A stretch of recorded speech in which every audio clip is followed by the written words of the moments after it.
Welcome back to Science of the Pitch, the show where we strip away the jersey and look at the raw science happening right before your eyes. I'm your host, and today we are kicking off a massive 10-part series exploring the invisible forces that govern the beautiful game. Joining me is Dr. Elena Rostova, a world-class fluid dynamicist who literally studies how soccer balls fly for a living. Elena, welcome. Thanks for having me. I've always said that the football pitch is just a massive, open-air physics laboratory, and the players are practical physicists executing incredible calculations in real time. Man, I love that perspective. Let's dive straight into something that has driven every single goalkeeper on Earth absolutely crazy at some point: the ball itself. We all remember the 2010 World Cup in South Africa, the tournament of the Jabulani ball. Striker Diego Forlan was making it dance, while goalkeepers were complaining that the ball was possessed by ghosts. What was actually happening there from a fluid dynamics standpoint? Ah, the infamous Jabulani. It truly was a goalkeeper's nightmare, but a physicist's dream. To understand why it behaved so erratically, we have to look at how air interacts with a moving sphere. Imagine air not as empty space, but as a fluid, like water. When a soccer ball flies through the air, it has to cut through this fluid.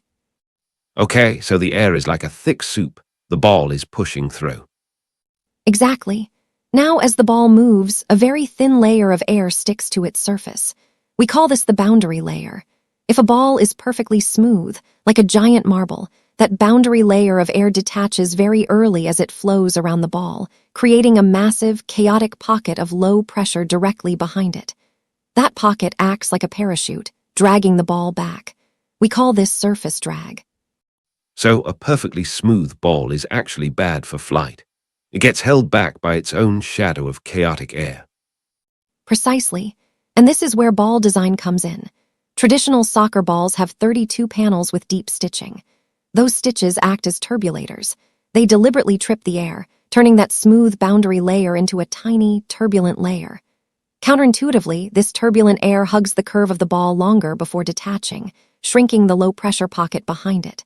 The ball suddenly cuts through the air with much less drag, flying faster and further. Wow, so wrinkles and seams actually make the ball more aerodynamic.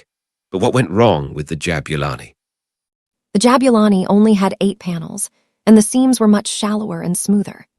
Adidas tried to fix this by adding a textured skin called grip and groove, but because the seams were so minimal, it hit what we call the drag crisis at exactly the speed of a typical professional free kick, around 50 to 60 miles per hour.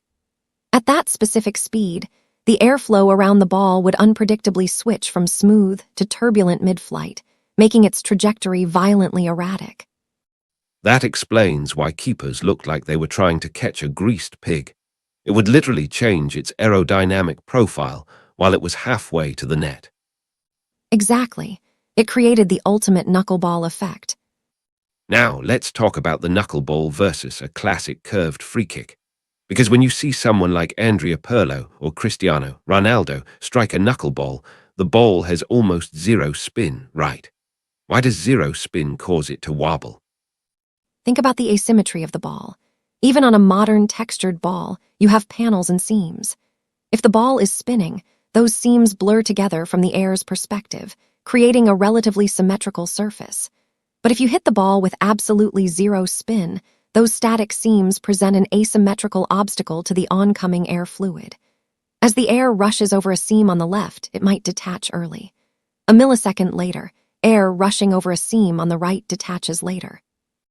These asymmetrical forces keep changing as the air pushes the ball, causing erratic, unpredictable lateral shifts.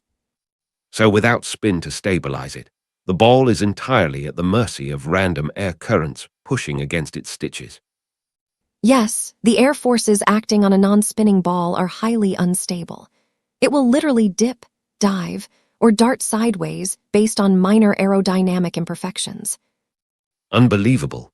Now let's contrast that with the complete opposite: a ball whipped into the box with a massive amount of spin. The classic David Beckham or Roberto Carlos curve. In physics, we call this the Magnus effect, right? How does that work? Yes, the Magnus effect is one of the most beautiful displays of fluid dynamics. When a player strikes the ball off center, they apply torque, which initiates angular momentum. It spins. Let's say the ball is spinning counterclockwise as viewed from above. On one side of the ball, the surface is spinning with the oncoming airflow, pulling the air along with it. On the other side, the surface is spinning against the airflow, slowing it down. Ah, so you're creating a speed differential in the air, on opposite sides of the ball. Spot on. And according to Bernoulli's principle, faster-moving fluids create lower pressure. So the side where the ball helps the air move faster becomes a pocket of low pressure. The side where the ball fights the air becomes a zone of high pressure. The high pressure literally shoves the ball toward the low pressure. And that's what snaps the ball back into the top corner. It's literally being sucked into a low-pressure vacuum created by its own spin. Exactly. In fact, we can mathematically calculate this lift force using the Magnus equation. Force equals half rho v squared a cl, where rho is the air density, v is the velocity of the ball, a is its cross-sectional area, and cl is the lift coefficient, which depends heavily on the spin rate. Okay, look, when I hear that formula, my brain goes into defense mode. But let me see if I can translate that into Sunday League terms. Basically, if you want a massive curve, you either need to kick it incredibly hard or slice it with massive technique to get that spin rate up. Am I close? You nailed it, because velocity is squared in that equation.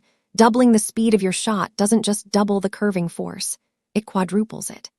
That's why when Roberto Carlos hit his legendary free kick against France in 1997, he hit it so fast and with so much spin that the ball curved completely around a defensive wall, looking like it was heading out for a throw-in, before snapping violently into the net. It completely tricked the camera operators, the fans, and the goalkeeper. It looked like a glitch in the Matrix. It was just a brilliant application of high velocity meeting extreme angular momentum. Let me ask you a question for the fans watching at home who want to test this out. If you're on the pitch practicing your free kicks, how does the texture of a modern ball change? How much you can bend it compared to an old, slick leather ball? That is a great challenge for the audience. A modern, highly engineered textured ball actually gives your boot better mechanical grip at the moment of impact, allowing you to transfer more energy into rotational spin. Furthermore, that surface texture keeps the boundary layer attached longer, allowing the pressure differential of the Magnus effect to act on the ball across its entire flight path, rather than breaking down early. So, a textured ball will give you a cleaner, more reliable curve than a completely smooth or waterlogged old ball. Mind blown. So next time you see a ball dip over a wall or wobble past a frozen goalkeeper, remember, it's not magic, it's fluid dynamics in its purest form. Elena, thank you for breaking down the illusion of flight for us today. My absolute pleasure. Remember to respect the physics. You heard her. Join us in the next episode, where we leave aerodynamics behind and dive into the digital realm to look at network theory and the tiki-taka blueprint to see how passing lines create mathematical webs on the pitch. Hit that subscribe button, drop a comment on the craziest curve you've ever pulled off, and we'll see you next time.